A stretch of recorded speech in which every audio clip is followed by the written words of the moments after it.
So, hello and welcome back to This Week in Haiti from Haiti Liberté. I'm Joseph Mullen, and today I'm joined by Ralph Laurent. Ralph Laurent, the host of Tanbo Verite, and it's a pleasure to be joined with you. To begin, I think it would be appropriate for anybody watching this on the Haiti Liberté channel to learn a little bit more about Tembo Verite first and kind of talk a little bit about your own work. And then we'll delve more into kind of the history of the newspaper, how that relates to current developments of today. But yeah, I think that might be a first topic to kick it off is your own work. Good evening, Joseph. It's a great pleasure for me to be with you. And all my greetings go to Haiti, Liberté, and Cam Ives, and Bertoni, and the whole team of Haiti, Liberté, doing such a great work in the Haitian community, fighting for the truth and trying to keep the U.S. The Haitian community informed about what is really going on in Haiti. So my social media name is Ralph Laurent, but my real name is Jean-Marc Louisin. So, but all the social media know me as Ralph Laurent. So I run the show Live Tambo Veritea, which means uh, which is a platform where we stand for the truth, we speak the truth, and we defend the truth. And we also defend the rights of all Haitians in Haiti. And we try to do our best to keep the our community well informed about what is really going on in Haiti. So it's a very great pleasure for me to be with you on this platform today. Fantastic. And it's a pleasure to have you as well.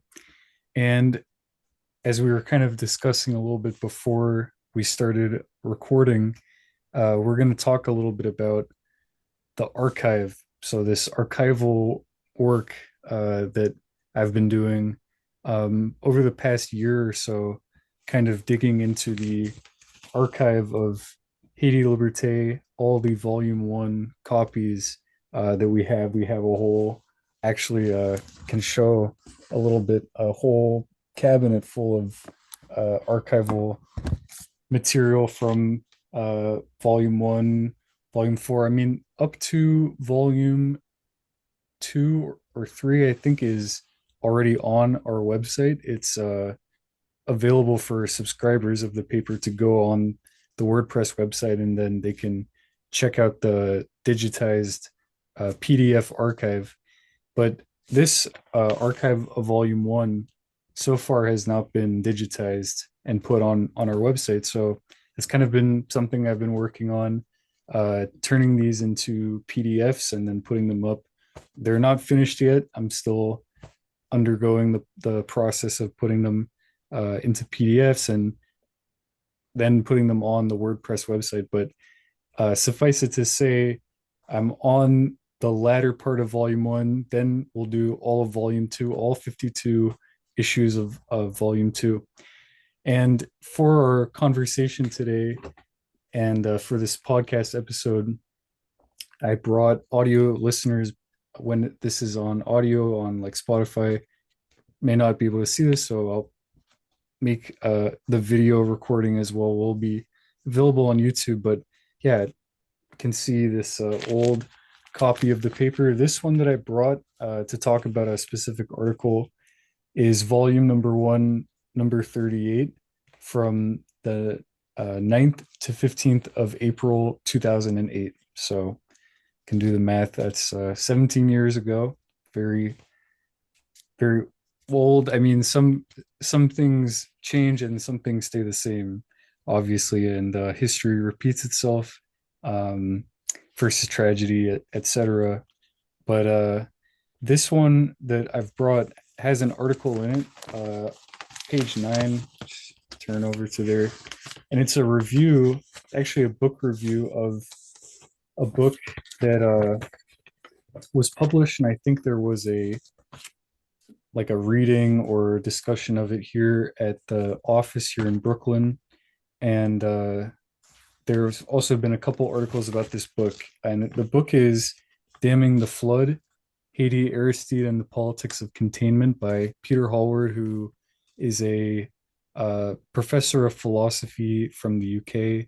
He was at the time in 2003. That was his post. And this article talks a little bit about how he was teaching this course and having his students read about Francophone literature, read about Haiti, and then in the process of doing that, he became really interested in the 2004 coup. He wrote about it very prolifically. So he published this book, and it's 488 pages long, but it's published in 2008 in April. And this review is by Ben Terrell, um, who it doesn't say more about him specifically, but anyways, this review kind of brings us to the subject that we're going to talk about a little bit today. And you started by mentioning how wanting to defend the truth and the various forms of which the truth is constantly under attack, specifically around Haiti. This article might as well have been written contemporaneously because all the same tactics that are being used by the US imperialist machine and apparatus are being deployed at the time that this the 2004 coup is taking place, and then this book is really explaining that whole machinery. That same attack is today being launched against the resistance forces, the freedom fighters that are in Haiti that are seeking liberation from those same imperialist forces that were in 2004 launched a coup against Aristide.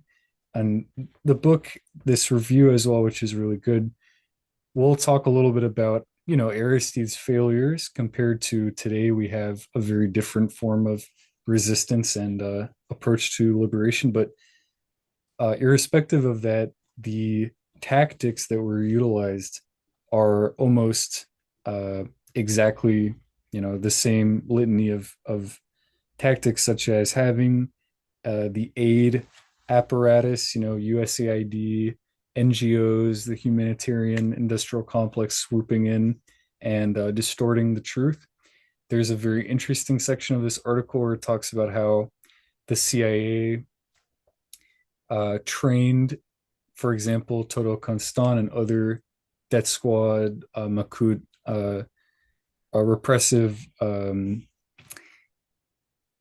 terrorists, for lack of a better word, in specifically to fight liberation theology and say, oh, that's liberation theology. That's the same as Marxism Leninism. It's the same as the Soviets. It's the same as Pol Pot, and make up all uh, these words and these labels because that was the first level of the assault, was to demonize Aristide, make movies about him, movies like Ghosts of Cité Soleil, with Wyclef Jean, all this kind of like media that was developed to fight uh, Aristide and his movement. And then today we have that same exact thing with the gangs, the chaos, quotation marks, of course, all the time, because you have to take some of these Western media with a grain of salt, especially when you read the history and they've done this before, they're doing the same thing. So it's not so much of a question. This is more kind of a uh, uh, platform from which to launch off from this discussion, which is how does this, how do these tactics continually repeat themselves? Can we learn from this history that we have here, where we see, okay, they're they're continuing all these tactics to begin with, but then also the root of it is this Western mindset about Haiti as a cursed place, as a place of chaos, as a intrinsically demonic and uncontrollable place, which might be true in the opposite sense of what they are trying to say, in the sense of revolution and that spirit, but that demonization is part of the tactic then to create a self-fulfilling prophecy. And then when disaster happens, you can say blame it on people. You can say any attempt to create freedom is creating more chaos. So I wonder your thoughts about that and uh, the parallels we see today. Well, thank you, Joseph. You know, this kinds of stories repeat themselves, right? So if we, I always tell my people, listen, what looks like democracy for you may be looked at as dictatorship for the system and the imperialism. What is, I mean, it's either one or the other. Today, they might call what we have in Haiti democracy because this is what they want. If we go back to 1986, Haiti was still then, uh, we can say, a nice place where people could travel in and out. And there was a minimum of security and territorial control by the then government. Then they come in, they say, well, listen, people, this is not democracy, this is dictatorship. Then 39 years later, we in 2025 now. What we seeing now compared to what we had till 1986, it's a completely a chaotic state of Haiti, right? So we don't have, or our so called governments have no control of our own territory, of our own institutions, of our own economy. And if we go way back to 1915, well, we had Haiti still had um, issues, you know, social, political, economic, everything. But um, the U.S. Um, imperialism came down. They said, well, they take control of the country. And remember, as you said earlier, it's the same tactics. Before we had 19 July 1915, we had chaos all over the place, and two presidents lost their lives. So the invasion, the U.S. invasion, could be validated or justified. If we go back to Villebrun Guillaume Sam, who was in power in 1915, he was killed. Okay, he was and his body dragged all around the city of Port-au-Prince. Then we had another president that was killed. His name was Oreste Zamor. We lost two presidents in less than 24 hours. And that was enough for the Washington military boats or a ship that was near Cap Haitian or at Guantanamo to just head back to Haiti and take over the country from 1915 to 1934. And since then, Haiti was had been under, or has been under U.S. control. They control the army. They the army had always been a puppet in the U.S. hands, and they utilized the army to make the coup, all the coups until 1991. So in 1994, after they threw Aristide out of power with the Bush government, Then the Clinton government came in and they brought him back 3 years after. And then they dismantled the Haitian army. The army that they had been using from 1915 till 1991. And I always hear people say that I don't have any proof, but until we can talk about Toto Constant and all those, and because in 1991, 1994, I could, I was a young guy, I was a young boy, I could hear, some stuff. But and until 1994, they came back, they say, hey, you know what? We don't want this army anymore. Or Aristide, allowed them to destroy our army. But they did it. And I can assume that they did it because, well, after so many years, they kind of didn't want it anymore. And they said, well, we are going to replace the army. We are going to create a what they call HNP, Haitian National Police. And in 1995, they created the Haitian police with all its weaknesses. And since 1995, this Haitian police was never able to contain or to be on top of the what to call the public safety, right? Until the same Haitian National Police became a political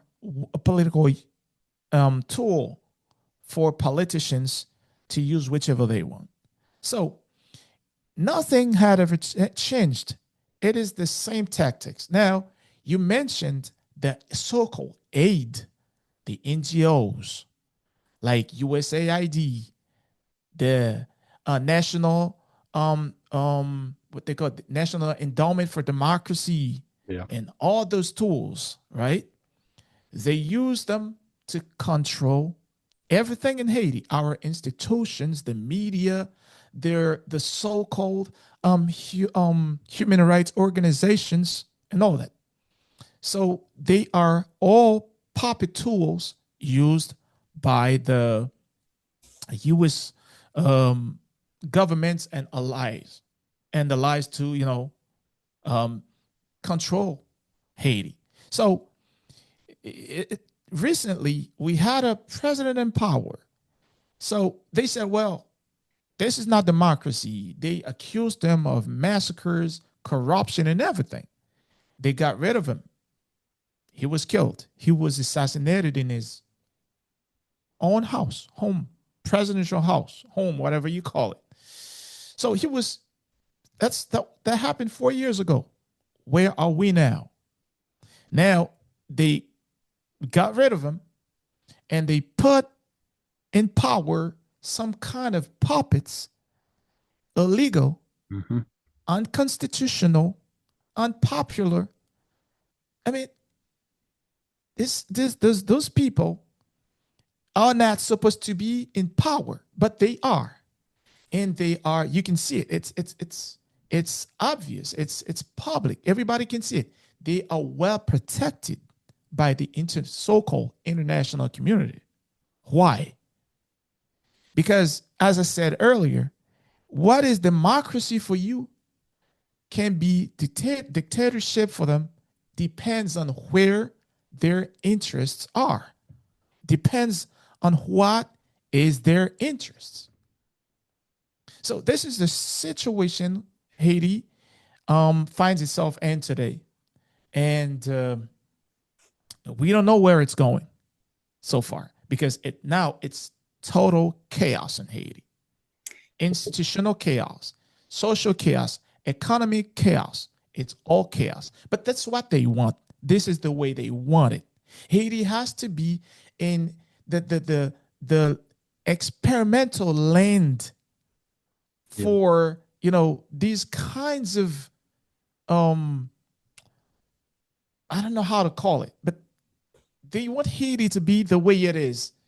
So they can always talk about us like, a failed country, failed people, fake government, and all that.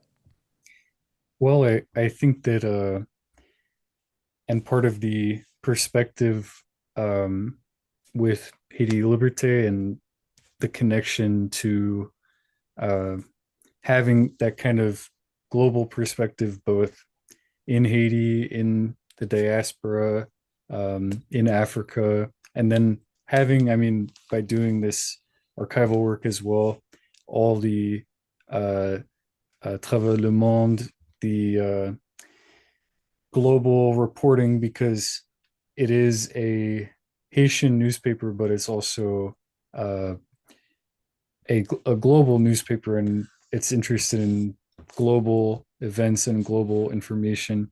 But part of that that's interesting that I want to pick up on what you said is also the importance of the importance of Haiti to begin with as a nation, as a people, um, is the first thing, and then the Haitian Revolution is really, when we know our history and we're looking back to that, the first most inspirational event that is the real problem for this network of people. And you can even go back to that with the people that were expelled from Haiti, the French colon, the planters and farmers, very similar to the Pieds Noirs in Algeria, or so-called Rhodesians in Zimbabwe. They took their hate and their racist ideology and really the profits that they were now being denied from because of the abolition of their um, livelihood, or actually, their system of forced labor that they benefited immensely from. They took all that, and in many cases of these individuals, they went to the American South. They went to Louisiana, at the time, the still part of the French uh, territory, the Great Louisiana Territory of Napoleon. And even before then, they went to Florida, and many of them are still their families in Florida, for example. But they they brought all of their ideas and all of their vitriol with them, and the the integral part of that in American ideology of, you have people who are going to verbally come over and say what happened in Haiti.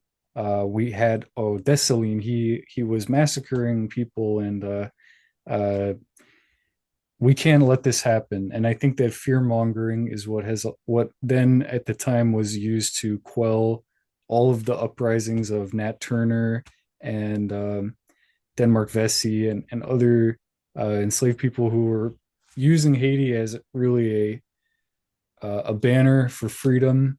They were trying to rally around Haiti to liberate people in North America because Haiti had done it first.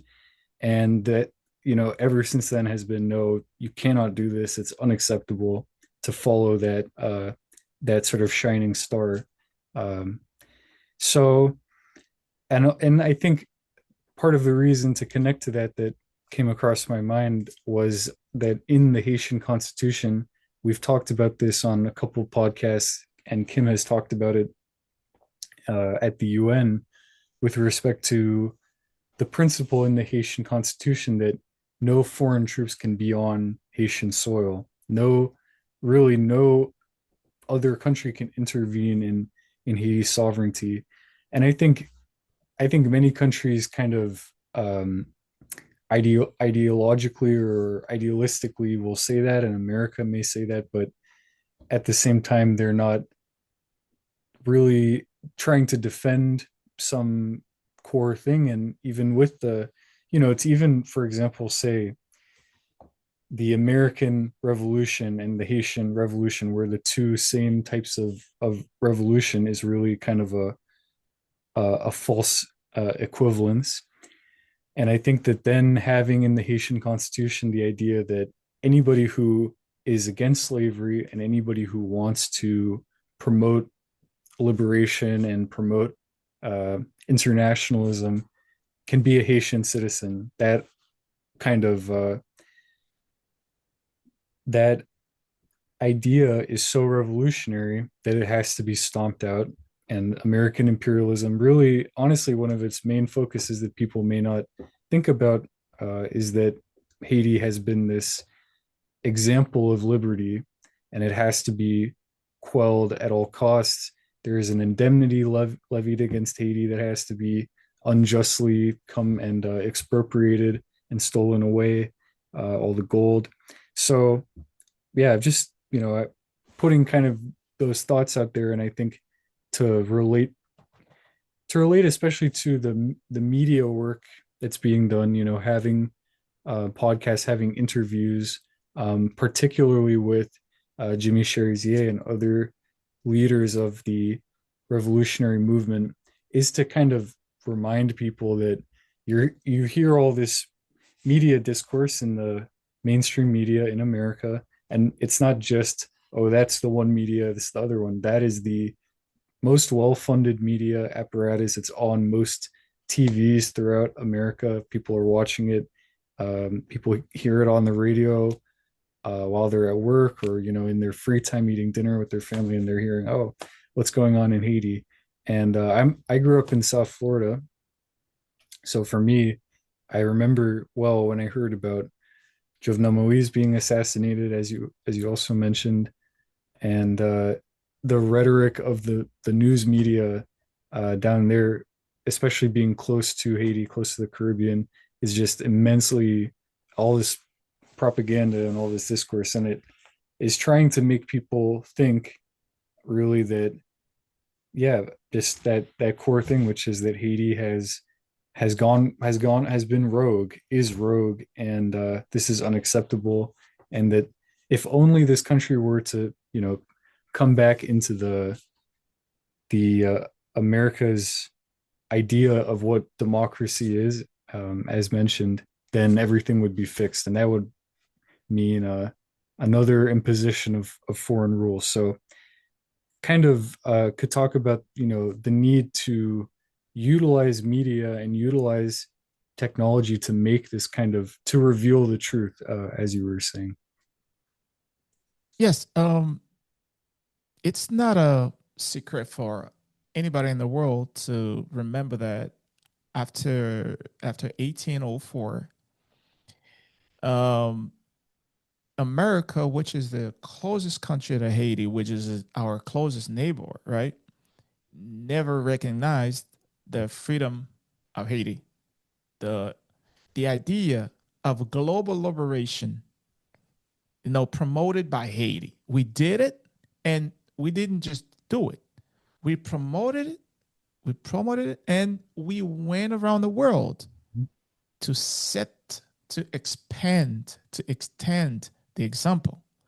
And we even, our ancestors, our freedom fighters, went even too far saying, listen, it doesn't matter what color, what race, what language you speak. Is once you step on this soil, this land of Haiti, you are free. And you said it. If you live in any part of this world and don't feel free, your freedom is a threat, come to Haiti, you will be free. They sell the idea that Dessalines was a man that was a criminal who massacred white people. Like I was saying the other day on my show to my people, listen, um, they even to us Haitians, they present Dessalines as a criminal, as a good for nothing, as a what name could I call him? But they went so deep, they um even his own physical image, they changed. They changed even his physical image, right? Because he dared, after defeating the French colonial power, the most powerful army on earth at that time and claimed himself emperor. All right. So that wasn't welcome.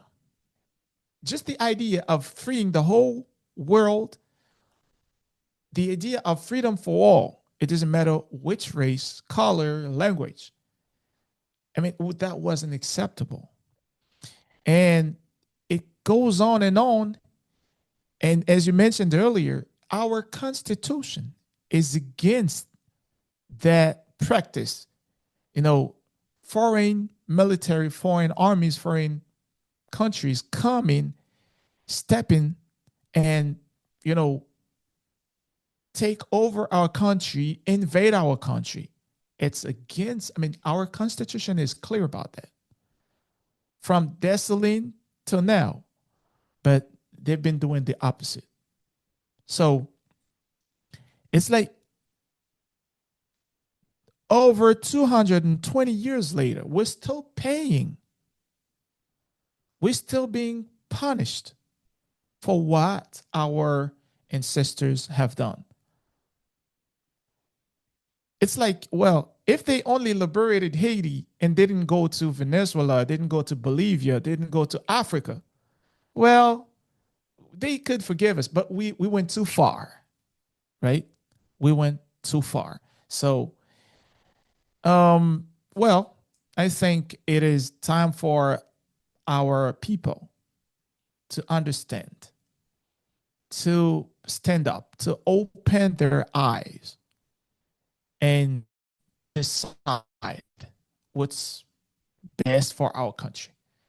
I mean, take the better decision or decisions for our country.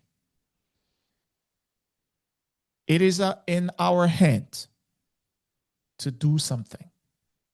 We cannot let this continuously happen to our country, to our people. Like today, as you said, we have this group of people. They call them gangs. They call them now, they call them, they even went farther than that, calling them, naming them terrorists, right? But they are saying one thing. Whether they are terrorists or gangs, they say saying one thing: freedom for Haiti. This system, it has, we have to get rid of this system, right? But we don't know so far. We don't know where it's going, but we have to do something. I see we're running a little low on time on the Zoom. It may automatically extend the time because sometimes it'll give a little extra time. But uh, despite that, if it does close off, as Zoom sometimes does, uh, I think we can segue and it can be a final topic if that is what Zoom decides to impose. But some maybe recommendations that you have for people who are listening, who I imagine part of our audience as well is people like me. They may not know Creole, they may not have been to Haiti. English speakers, primarily, or people who aren't as familiar. But especially people who are just starting to learn about these things are always asking us, well, what should I read? Or, what's the first thing that conscientized you? So beyond just listening to the show or listening to your show as well, um, any recommendations for what people should, the information people should get in addition to what we've laid out, reading the Constitution of Haiti, a good place to begin. Um, but yeah, the most important things on your mind for people listening. Well, it would be the Haitian Constitution. Constitution. What does it say? What are the limits when it comes to foreign interferences? Okay, and when it comes to sovereignty of our Haiti, of our people, of the people of Haiti, and reading from a paper like Haiti Liberty that is standing beside the truth, standing for the truth. All right. So follow closely the media that is really digging for the truth, exposing the truth, such as Haiti Liberty. That's a better way to, I mean, identify the people, the media, the journals, the podcasters that stand for the truth, that are curious about the truth, that want to expose the truth. That's how you learn from you those this audience, those English speakers who don't really know about Haiti, to get to know Haiti. I would recommend Haiti Liberty, which is a good source where you can learn. I mean, for so many years, Haiti Liberty has been working on Haiti's situation. That's a good source. So I really recommend Haiti Liberty. And thank you, Joseph. Thank you, everyone. Yeah, thank you so much for joining Haiti at Liberté and joining This Week in Haiti, our show. And I'm sure there will be more discussions. Hopefully, an in-person interview as well is on the horizon. So until then, appreciate it so much, Jean-Max, and we will, yeah, continue this conversation that has kind of just been started around these subjects. So take care. Anything else you want to shout out before the time expires? Respect to Haiti Liberty, respect to you, respect to Cam Ives, Bertoni, and the whole staff of Haiti Liberty. So looking forward to speaking to you again. Okay, fantastic. Well, yeah, have a great rest of your night and talk to you later. You do the same. Thank you, man. Good night. Good night.